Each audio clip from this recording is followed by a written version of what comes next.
Hello again, welcome back to AfroLivity, it's Jordan here. So again I got another video for you today, a recipe video. Now I've been trying to sort of gauge what sort of stuff you are all interested in watching. I don't know, I sort of get the vibe that you all enjoy most of the recipes, those are like your preference. So I've got some other videos that I upload too, just about like what I eat in a day, and some more of the sciencey ones. So I'm still going to put some of those up, but I guess if you want to see more of the recipes, I'll put more of those out and then have some of the other videos out there just less frequently. So just let me know what it is that you actually want to see. Just trying to gauge the audience a bit more, but yeah, thank you for all the support you've been showing me so far, and let's get going. Today we're going to be making cinnamon plantain cakes. So they sound just as delicious as they taste. So let's get going, let's make them. Oh yeah, and before we start, you're going to want to preheat your oven to 180 degrees Celsius or 350 degrees Fahrenheit so that it can warm up in the time that we're preparing. Okay, so the ingredients are as follows. You want a really ripe plantain. The whole point of this recipe is to be sweet, so you've got to leave it to ripen. So you've got to have some patience, you've got to have patience. Okay, so next is the flour. So use any flour blend that you like. Here I'm just using some standard self-raising flour. This one is actually a gluten-free one. The one that I made that you may have seen on my social media accounts was made from a gluten-free flour. I thought may as well do the gluten-free because at least that's one that people who can't eat gluten can actually enjoy. Just a word of warning, if you use gluten-free flour, make sure you buy a blend like this or make your own. Don't just switch. Let's say a recipe calls for regular wheat flour. You can't just switch in one type of gluten-free flour like chickpea flour because your recipe will usually come out really thick or sometimes too dry. So make sure you get a good mixture that has got different blends of gluten-free flours. I bought this one from Tesco, so UK viewers, you can get one there too. Then I've got some nutmeg and cinnamon. So these are the spices. These are going to add that extra kick, that extra, just that winning touch, that winning flavor. That's what's going to take this recipe to the next level. Oh, and finally, some vanilla essence. Vanilla essence, again, goes brilliantly with bananas, plantain, anything baked, wonderful. So get yourself some of this. I bought this one from St. Lucia and it's absolutely delicious. Anyway, I'm going to show you how you actually make this stuff. Alright, so first step is really easy. Peel each plantain you want to use, put them into a mixing bowl and just mash them up. You can either use a food processor or do it traditionally, which is what I'm going to do with a fork. Just mash it up.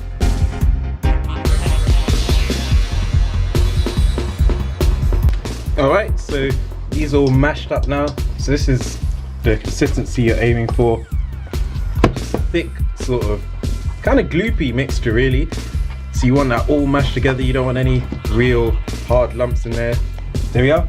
So now once all that's done, we can add the other ingredients. Then add 90 grams or a 3/4 cup of flour for every plantain that you use. So I'm going to be adding 180 grams in total because I've got 2 there. Once the flour's in there, you just got to add the last few ingredients. So add in the vanilla, just a generous amount there, but it really does help the flavor. Sprinkle in the cinnamon to your taste, so not too much of it. And then finally top it off with some nutmeg. Oh, I've just had the best idea. I'm going to add some desiccated coconut to this as well, just for an extra winning touch. I can already feel it, man. I can feel that goodness. Now with all the ingredients, let's mix them up.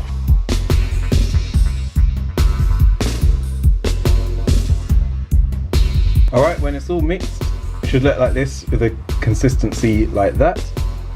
So a batter of this consistency will give you the really soft cake in the middle, but the outside will be quite crunchy. If you don't like crunchiness, what I would suggest is to add a little bit of water to this to loosen up the batter a little bit. I prefer it a little softer, so I'm going to add a little bit of water, but if you like that crunchiness, then don't worry, you can leave it as it is.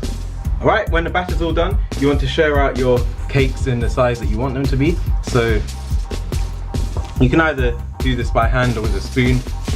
It does get a bit tedious with the spoon, as you can see, so yeah, I might start using my hands in a bit, we'll see. Alright, so there they are. They're all served out. I smoothed the top of them off with, well, as best as I could with a spoon, just to make them look a little nicer when they come out of the oven. But honestly, they'll come out well regardless of whether you smooth them out or not. So, I'm going to put this in the oven for around 10 minutes. 10 minutes should be enough. You know, you don't want to leave them in there too long, otherwise it will dry out. So within those 10 minutes or 15 depending on the strength of your oven. Always check up on your cakes at maybe 3-4 minute intervals just to make sure that they're all cool. I'm gonna go put this in the oven now and then we'll look at what they look like later.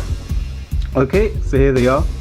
As you can see, they've risen up a bit because I used self-raising flour this time, but that doesn't matter. They're still really delicious, and let's have a look at what they look like on the inside.